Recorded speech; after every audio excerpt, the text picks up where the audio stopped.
ತುಂಬ ಚೆನ್ನಾಗಿದೆ. ಚೆನ್ನಾಗಿ ಥ್ರಿಲ್ಲಿಂಗ್ ಮ್ಯೂಸಿಕ್, ಬ್ಯಾಕ್ಗ್ರೌಂಡ್ ಮ್ಯೂಸಿಕ್ ಚೆನ್ನಾಗಿದೆ. ಮೂವಿ ಚೆನ್ನಾಗಿದೆ ಸರ್, ಮ್ಯೂಸಿಕ್ಕು ಚೆನ್ನಾಗಿದೆ, ಎಲ್ಲ ನೋಡ್ಬೋದು. ಫಿಲಿಮ್ ಚೆನ್ನಾಗಿದೆ, ಪರವಾಗಿಲ್ಲ ಸರ್. ಮೂವಿ ಸೂಪರ್ ಆಗಿದೆ, super. Excellent thriller and exciting movie. Super ಆಗಿದೆ, ಚೆನ್ನಾಗಿದೆ ಸರ್. ಮೂವಿ ಸಕ್ಕತ್ತಾಗಿದೆ ಸರ್. ಫ್ರೆಂಡ್ನೇ ಇಟ್ಸ್ ಗುಡ್, ಚೆನ್ನಾಗಿ ಮಾಡಿದ್ದಾರೆ ಸರ್. ಏನಿಲ್ಲ, ಚೆನ್ನಾಗಿದೆ.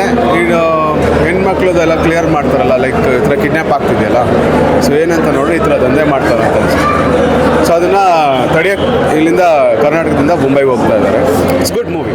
Thank you. ಸಪ್ಲೈ ಶಂಕರ ಉತ್ತಮ ಚೆನ್ನಾಗಿದೆ. ಸರ್ ಒಬ್ಬ ಸಪ್ಲೈಯರ್ ಬಗ್ಗೆ ಅವನೇನು ಸ್ಟ್ರಗಲ್ ಮಾಡ್ತಾನೆ, ಆ ಸಪ್ಲೈಯರ್ ಜೀವನ ಅಂತ ತೋರಿಸ್ಕೊಟ್ರೆ. ಇನ್ನೊಂದು ಏನಂದ್ರೆ ಅಂಶ ಅಂದರೆ ನಂಬಿದವ್ರನ್ನ ಈ ನಂಬಿಕೆ ಇಟ್ಟಿರ್ತೀವಿ, ಒಂಚೂರು ಮೋಸ ಮಾಡಿದ್ರೆ ಎಷ್ಟೆಲ್ಲ ಕ್ರೋಶ ತುಂಬಿ ಎಷ್ಟೆಲ್ಲ ಅನಾಹುತ ಆಗಿದೆ. ಇದೇ ಕಾರಣ ಸರ್, ನಿಜ ಜೀವನದಲ್ಲಿ ನಂಬಿಕೆ ಅನ್ನೋದು ಇಂಪಾರ್ಟೆಂಟು, ಪ್ರೀತಿ ಅನ್ನೋದು ಇಂಪಾರ್ಟೆಂಟು. ಆ ಪ್ರೀತಿಗೆ ಬೆಲೆ ಕೊಡಿ. ಬೆಲೆ ಕೊಟ್ಟಾಗ ಒಂದು ವಿಭಿನ್ನ ರೀತಿ ನೀವು ಬದುಕಟ್ಟಿರ್ಬೋದು. ಒಂದು ಜೀವನ ಒಂದು ಸೆಕೆಂಡ್ ಆಗ್ಬೋದು, ಒಂದು ಚೂರು ಯೋಚನೆ ಮಾಡಿ ಒಂದು ಜೀವನ ಬಗ್ಗೆ ಏನು ಕಾಣ್ತದೆ ಅದ್ರ ಬಗ್ಗೆ ಪ್ರತಿಕ್ರಿಯೆ ಕೇಳ್ಬೇಕು ಸರ್. ಹಂಗಾಗಿ ಸಿನಿಮಾ ನೋಡಿ ಪ್ರತಿಯೊಬ್ಬರು ಥಿಯೇಟ್ರಿಗೆ ಬಂದು ಈ ಸಿನಿಮಾನ ಗೆಲ್ಸ ಅಂತ ತಮ್ಮಲ್ಲಿ ವಿನಂತಿಸಿ ಕೇಳಿದೆ. ಪ್ರತಿ ಇನ್ನೊಂದು ಸಪ್ಲೈಯರ್ ಜೀವನ ಹೇಗಿದೆ ಅಂತ ತಿಳ್ಕೊಂಡಾಗ ಈ ಸಿನಿಮಾ ಒಂದೇ ಉದಾಹರಣೆ ಸರ್. ಜೈ ಜೈ ಕನ್ನಡ ಸರ್. ಮೂವಿ ಸೂಪರ್ ಆಗಿದೆ ಸರ್. ಏನೋ ಅಂದರೆ ಶಾಲೆ ಕಳಿಸ್ತಾರಲ್ಲ, ಪ್ರತಿಯೊಬ್ಬರು ಪೋಷಕರು ನೋಡಬೇಕು ಸಿನಿಮಾನ. ಮತ್ತು ಸಸ್ಪೆನ್ಸ್ ಥ್ರಿಲ್ಲರ್ ಮೂವಿ ಚೆನ್ನಾಗೈತೆ. ಮಾತ್ರ ಒಂದೊಂದು ಸೀನ್ಗಳನ್ನ ನೋಡ್ಬೇಕಾದ್ರೆ ಏನು ನಡೆದೈತೆ ಸಸ್ಪೆನ್ಸು ಅನ್ನೋದು ಕೆತ್ಕೋಕೆ ಹೋಗ್ತೇನೆ ಯಾರು ಪ್ರೇಕ್ಷಕ. ಸಖತ್ತಾಗಿದೆ ಮೂವಿ, ಪ್ರತಿಯೊಬ್ಬರು ನೋಡಬೇಕು. ಮತ್ತು ಬಾರ್ ಸಪ್ಲೈಯರ್ ಯಾರೇ ಆಗಿರ್ಬೋದು, ಬೆಂಗಳೂರಲ್ಲಿ ಬಂದು ಜೀವನ ಮಾಡ್ತಾ ಇರ್ತಾರೆ, ಹಳ್ಳಿಯಿಂದ ಬಂದು ಜೀವನ ಮಾಡ್ತಾ ಇರ್ತಾರೆ ಅಂಥವ್ರು ಪ್ರತಿಯೊಬ್ಬರು ನೋಡೋವಂಥ ಸಿನಿಮಾ ಚೆನ್ನಾಗೈತೆ. Super family element. ಸೂಪರ್ ಫಸ್ಟಿಂದ ಎಂಡ್ವರೆಗೂ ಫುಲ್ಲು ಸಸ್ಪೆನ್ಸು. ಚೆನ್ನಾಗಿದೆ ಮೂವಿ, ಚೆನ್ನಾಗಿದೆ ಸರ್. ಮೂವಿ ತುಂಬ ಚೆನ್ನಾಗಿದೆ. ಅವರು ಮೊದಲನೇ ಟಾಮ್ ಮಂಜರಿಗಿಂತ ತುಂಬ ಚೆನ್ನಾಗಿ ಬಂದಿದೆ. ಕ್ಲೈಮ್ಯಾಕ್ಸ್ ಅಂತೂ ಭರ್ಜರಿ ಆಗಿದೆ ಸರ್. ಫಸ್ಟ್ ಹಾಫ್ ಏನು ನೋಡ್ತೀವೋ ಸೆಕೆಂಡ್ ಹಾಫ್ ಕೂಡ ಅದೇ ಇಂಟ್ರೆಸ್ಟಲ್ಲಿ ನೋಡಿದ್ರೆ ಸೂಪರ್ ಆಗಿರುತ್ತೆ ಮೂವಿ. ಕಾಯ್ತಾ ಇದೆ ಸರ್, ವೆಯ್ಟ್ ಮಾಡ್ತಾ ಇದ್ದೀವಿ. ಅದು ಮುಂಬೈಗೆ ಹೋಗಿ ನೆಕ್ಸ್ಟ್ ಹೀರೋ ಮತ್ತು ಕಾನ್ಸ್ಟೇಬಲ್ ಏನು ಮಾಡ್ತಾರೆ ಅದಕ್ಕೋಸ್ಕರ ವೆಯ್ಟ್ ಮಾಡ್ತಾ ಇದ್ದೀವಿ. ಶಂಕರ್ ಅಂದರೆ ಸಪ್ಲೈ ಶಂಕರ್ ಸರ್. ಸಿನಿಮಾ ಅಂದರೆ ಹೇಳೋಕ್ಕಾಗಲ್ಲ, ಅಷ್ಟು ಚೆನ್ನಾಗಿ ಹೊಸ ಪ್ರಯತ್ನ.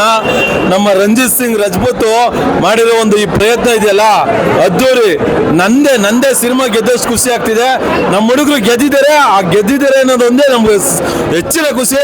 ಎಲ್ಲ ಬರೀ ಯೂತ್ಸ್ ಅಲ್ಲ, ಇಡೀ ಫ್ಯಾಮಿಲಿ ಎಲ್ಲರೂ ಬಂದು ನೋಡುವಂಥ ಚಿತ್ರ. ಎಲ್ಲರೂ ಬಂದು ನೋಡಿ ಹುಡುಗರುಗಳನ್ನ ಪ್ರೋತ್ಸಾಹಿಸಿ.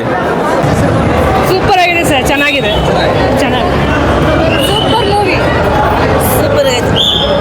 ಬ್ಲಾಕ್ ಬಸ್ಟರ್ ಪಕ್ಕ ಬೇಕು.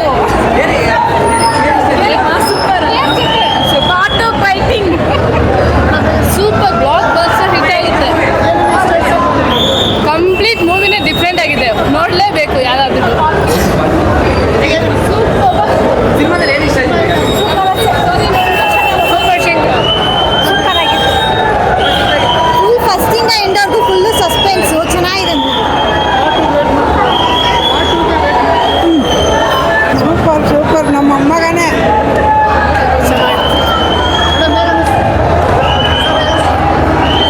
ಚಾರ್ಲಿ ಚಂದ್ರು ಅಂತೇಳಿ. ಸೊ ಈ ಸಿನಿಮಾದಲ್ಲಿ ಅಸೋಸಿಯೇಟ್ DOP ಆಗಿ ವರ್ಕ್ ಮಾಡಿದ್ದೀನಿ. ನಿಜವಾಗ್ಲೂ Ranjith sir especially ultimate direction. ಈ ಸಿನಿಮಾನ ದಯಮಾಡಿ ಎಲ್ಲರೂ ನೋಡಿ, ಹೊಸ ನಿರ್ದೇಶಕರನ್ನ ಹೊಸ ನಿರ್ಮಾಪಕರನ್ನ ಬೆಳೆಸಿ ನಿಜವಾಗ್ಲೂ ಕನ್ನಡ ಚಲನಚಿತ್ರರಂಗದಲ್ಲಿ ಒಂದು ಅತ್ಯದ್ಭುತವಾಗಿ ಒಂದು ಸಿನಿಮಾನ ನೀಡಿದ್ದಾರೆ. ಕನ್ನಡ ಚಲನಚಿತ್ರರಂಗ ಅತ್ಯದ್ಭುತವಾಗಿ ಬೆಳೀತಾ ಹೋಗಬೇಕು, ಹೊಸಬರಿಗೆ ಒಂದು ಅವಕಾಶ ಕೊಡಿ. ಸಿನಿಮಾ ಅಂತೂ ಎಕ್ಸ್ಟ್ರಾರ್ಡಿನರಿ ಆಗಿದೆ. ದಯಮಾಡಿ ಎಲ್ಲರೂ ಬಂದು ಚಿತ್ರಮಂದಿರದಲ್ಲಿ ಸಿನಿಮಾ ನೋಡಿ. All the best. Hello sir, ನನ್ನ ಹೆಸರು ಅಕ್ಷತಾ ಅಂತ ಅಂದ್ಬಿಟ್ಟು ಫಸ್ಟ್ ಟೈಮು ಥಿಯೇಟ್ರಲ್ಲಿ ಕುತ್ಕೊಂಡು ಕಣ್ಣೀರು ಹಾಕಿ ಸಿನಿಮಾ ನೋಡಿದ್ದೀನಿ. ನನಗಿದ್ರಲ್ಲಿ ಮದರ್ ಸೆಂಟಿಮೆಂಟ್ ಏನಿದೆ, ಅವರ ಆ್ಯಕ್ಟಿಂಗು ಅದು 100% ಸರ್. ತುಂಬ ಇಷ್ಟ ಆಯಿತು ಸಿನಿಮಾ. ಆಲ್ ದ ಬೆಸ್ಟ್ ಇಡೀ ಟೀಮ್ಗೆ. ತುಂಬ ಇಷ್ಟ ಆಯಿತು ಆ್ಯಕ್ಚುಲಿ. ಇಬ್ಬರು ಹೀರೋ ಹೀರೋಯಿನ್ನು ತುಂಬ ಚೆನ್ನಾಗಿ ಆ್ಯಕ್ಟ್ ಮಾಡಿದ್ದಾರೆ ಆ್ಯಕ್ಚುಲಿ.